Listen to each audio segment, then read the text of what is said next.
Uma das narrativas mais emocionantes da Bíblia é a de Noemi, Ruth e Boaz. Os eventos ocorreram durante o período dos Juízes, cerca de um século antes de Davi se tornar rei de Israel.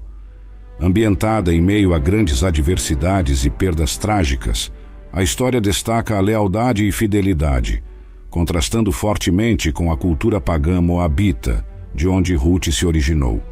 Esta história é também um exemplo claro da fidelidade de Deus em realizar seu plano de redenção, usando parceiros inesperados de maneiras incríveis, em um tempo de frequente infidelidade do povo de Deus.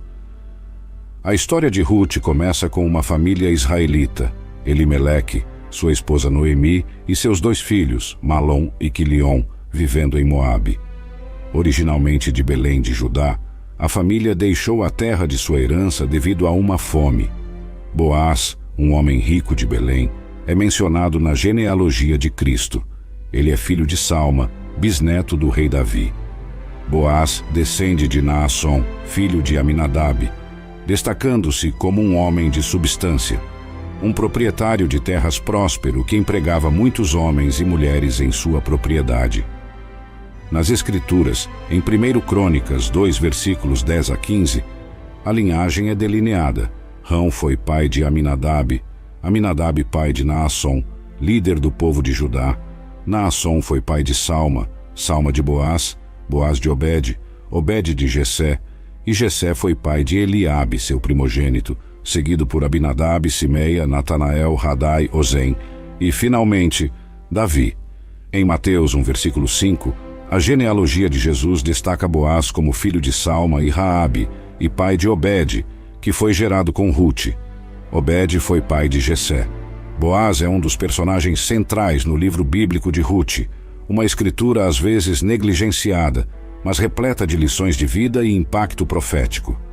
A história de Ruth começa tristemente com uma família de Judá, Noemi, sua esposa, e seus 2 filhos, Malom e Quilion, fugindo para o território pagão de Moabe devido a uma fome em sua cidade natal, Belém. Logo após a mudança, Elimeleque falece, deixando Noemi com seus 2 filhos, que se casaram com mulheres moabitas. Infelizmente, após 10 anos, os filhos de Elimeleque também morreram. Ruth 1, versículos 1 a 5 narra a situação. Nos dias em que os juízes governavam, houve uma fome na terra. Assim, um homem de Belém de Judá foi morar por um tempo no país de Moabe, com sua esposa e seus 2 filhos. O nome do homem era Elimeleque, de sua esposa Noemi, e de seus 2 filhos, Malom e Quilion, efrateus de Belém de Judá. Eles foram para Moabe e lá ficaram. Elimeleque, o marido de Noemi, faleceu, deixando-a com seus 2 filhos. Eles casaram com mulheres moabitas, uma chamada Orfa e a outra, Ruth. Após cerca de 10 anos em Moabe, Malom e Quilion também morreram, e Noemi se viu desprovida de seus 2 filhos e marido. Noemi, então, soube que o Senhor havia providenciado alimento para seu povo em Judá, marcando um ponto de virada em sua história. Movida pela notícia da provisão divina, Noemi decidiu retornar a Judá com suas noras. Entre elas, Ruth escolheu acompanhar Noemi, um ato notável de lealdade e amor. Elas chegaram em Belém no início da colheita da cevada, simbolizando um novo começo. A decisão de voltar para casa foi marcada por profundas emoções. Noemi, acompanhada de suas noras, partiu do lugar onde viviam, iniciando a jornada de volta à terra de Judá. No caminho, Noemi aconselhou suas noras a retornarem às casas de suas mães, desejando-lhes bondade e a bênção de um novo casamento. Após um momento de despedida emocionado, onde as 3 choraram juntas, Noemi insistiu para que elas voltassem. Orfa, depois de hesitar, decidiu voltar, mas Ruth se recusou a deixar Noemi. A fidelidade e dedicação de Ruth foram expressas em suas palavras imortais: "Não me instes para que te deixe, e me afaste de ti, porque aonde quer que tu fores, irei eu, e onde quer que pousares, ali pousarei eu. Teu povo é o meu povo, e teu Deus é o meu Deus." Confrontada com a determinação de Ruth, Noemi deixou de insistir para que ela voltasse. Juntas continuaram a viagem até Belém, onde sua chegada causou um alvoroço na cidade. Em Belém, as mulheres da cidade mal reconheceram Noemi, transformada pela amargura das perdas que sofrera. Ela, que partira plena, retornou vazia, pedindo para ser chamada de Mara, que significa amarga, refletindo o peso de sua dor.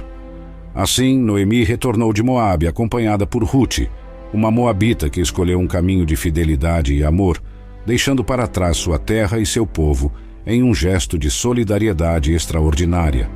Rute, a moabita, nora de Noemi, chegou a Belém no início da colheita da cevada. Ela trabalhou nos campos como respigadeira, recolhendo grãos que sobravam após a passagem dos ceifeiros. Por providência divina, ela encontrou-se trabalhando num campo pertencente a Boaz, um membro do clã de Elimeleque. Boaz, um homem distinto do clã de Elimeleque, logo tomou conhecimento da situação de Rute. Ela, buscando sustento, pediu a Noemi permissão para respigar nos campos, encontrando assim favor nos olhos de Boaz. Boaz, tendo já ouvido falar do cuidado de Rute por Noemi, aproximou-se dela com compaixão e assegurou sua proteção e cuidado em seu campo. Ele instruiu discretamente seus ceifeiros a deixar propositalmente grãos para Rute respigar. Em Rute 2, versículos 8 e 9, Boaz fala diretamente a Rute, demonstrando sua bondade e consideração por ela. Ele a convida a permanecer em seu campo e assegura sua segurança, além de prover água para ela beber. Boaz, um líder exemplar, percebeu a diligência e o trabalho árduo de Rute. Ele expressa sua admiração por ela, reconhecendo sua dedicação à sua sogra e o sacrifício que ela fez ao deixar sua terra natal. Em Rute 2, versículos 11 e 12, Boaz ora para que Rute seja recompensada pelo Senhor, pelo seu ato de bondade e pela proteção divina que ela buscou ao abrigar-se sob as asas do Senhor. Demonstrando generosidade, Boaz orienta seus trabalhadores a facilitar o trabalho de Rute, deixando grãos extras para ela encontrar, uma forma de apoiá-la discretamente. Durante uma refeição, Boaz convida Rute a comer com os ceifeiros, oferecendo-lhe pão e vinagre de vinho. Sua bondade e hospitalidade são evidentes, pois Rute come até se satisfazer e ainda leva sobras para Noemi. Ao anoitecer, após um dia de trabalho árduo, Rute junta a cevada que respigou, totalizando cerca de 1 efa. Ela retorna para a cidade, e Noemi se surpreende com a quantidade de grãos que Rute conseguiu reunir, assim como com as sobras que Rute lhe trouxe após a refeição. Noemi reconhece Boaz como um parente próximo e um dos seus resgatadores, ou redentores. Na tradição israelita, um redentor era um parente que tinha o privilégio ou a responsabilidade de agir em nome de um familiar necessitado em tempos difíceis. Este conceito é central na lei mosaica, especialmente em situações de pobreza ou perda de propriedade. Em Levítico 25, versículos 25 a 55, as leis que regem o papel do redentor são detalhadas. Se um israelita empobrecido vendesse sua propriedade, seu parente mais próximo tinha a obrigação de resgatar o que foi vendido, assegurando que a herança permanecesse dentro da família. Se o vendedor se tornasse posteriormente capaz de resgatar sua propriedade, ele poderia fazê-lo, reembolsando o comprador. Caso contrário, a propriedade permaneceria com o comprador até o ano do jubileu, quando então seria devolvida ao vendedor original. A lei também abordava a venda de casas em cidades muradas, onde o vendedor tinha 1 ano para resgatá-la. Se não fosse resgatada, a casa permaneceria com o comprador e seus descendentes, exceto em cidades levitas, onde as propriedades sempre podiam ser resgatadas. A lei mosaica incentivava a compaixão e a justiça para com os pobres e necessitados. Era proibido cobrar juros ou lucrar excessivamente sobre os israelitas pobres. Eles deveriam ser tratados com justiça e respeito, refletindo o cuidado de Deus por seu povo. No contexto de servidão, se um israelita se tornasse pobre e se vendesse a outro israelita, ele deveria ser tratado como um trabalhador contratado, não como um escravo, e ser libertado no ano do jubileu. A legislação também abordava a posse de escravos não israelitas, permitindo que israelitas possuíssem escravos de outras nações, mas com a orientação de não governar sobre seus próprios compatriotas de maneira cruel. Na lei israelita, Se alguém se tornasse pobre e se vendesse a um estrangeiro ou membro do clã do estrangeiro, esse israelita mantinha o direito de ser resgatado por um parente, um tio, primo ou qualquer parente de sangue. Ou ainda, se conseguissem prosperar, poderiam resgatar-se. O preço do resgate deveria ser calculado com base no tempo restante até o ano do jubileu, considerando o valor de um trabalhador contratado por aqueles anos. Se faltassem muitos anos para o jubileu, o preço do resgate seria maior. Se faltassem poucos anos, o preço seria menor. A lei determinava que os servos fossem tratados justamente e não governados de maneira cruel, garantindo a dignidade e o respeito aos israelitas, mesmo em tempos de servidão. A lei também previa que, mesmo que não fossem resgatados por um parente, os israelitas e seus filhos deveriam ser libertados no ano do jubileu, pois pertenciam a Deus como seus servos, lembrando o livramento de Deus do Egito. Na história de Rute, ela se aproxima de Boaz, um parente de Elimeleque, e pede que ele assuma o papel de seu redentor. Boaz expressa sua disposição em redimir Rute, que também incluiria casar-se com ela. Antes de agir, Boaz consulta outro parente que tinha prioridade como redentor.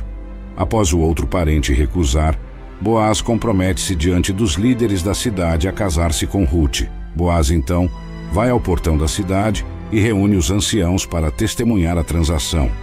Ele explica a situação ao outro redentor, mencionando a venda da terra de Elimeleque e o casamento com Rute para preservar o nome do falecido. Quando o outro parente recusa a redenção, Boaz declara sua intenção de comprar a terra e casar-se com Rute, cumprindo seu papel como redentor. No desfecho do acordo, o outro redentor declara que não pode resgatar a propriedade para não prejudicar seu próprio patrimônio. Em Israel, a transferência de direitos sobre uma propriedade era formalizada por um ato simbólico. Uma das partes tirava sua sandália e a entregava à outra. Este gesto, que representava a legalização de transações em Israel, foi realizado pelo outro redentor, que entregou sua sandália a Boaz, sinalizando a transferência de seu direito de redenção.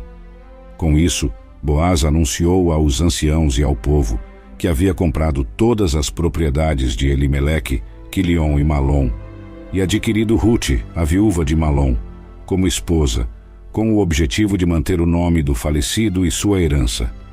Esta história reflete de forma profunda a figura do Messias, Jesus Cristo, nosso Redentor. Assim como Boaz redimiu Rute e a família de Noemi, Jesus é nosso Redentor que nos resgata e reintegra na família de Deus. Isaías 59, versículo 20, fala de um Redentor que virá a Sião, para aqueles em Israel que se afastaram da transgressão. Boaz, ao prover para Rute e preservar o nome da família, prefigura Cristo, que nos eleva da pobreza espiritual e provê para nossas necessidades eternas. Boaz, cujo nome significa "nele há força", é também o nome de uma das duas colunas de bronze do templo que Salomão construiu para Deus. Em 1 Reis 7, versículo 21, vemos que Hiram ergueu as colunas no pórtico do templo, nomeando uma delas Jaquim, ele estabelece, e a outra Boaz, simbolizando força e estabilidade.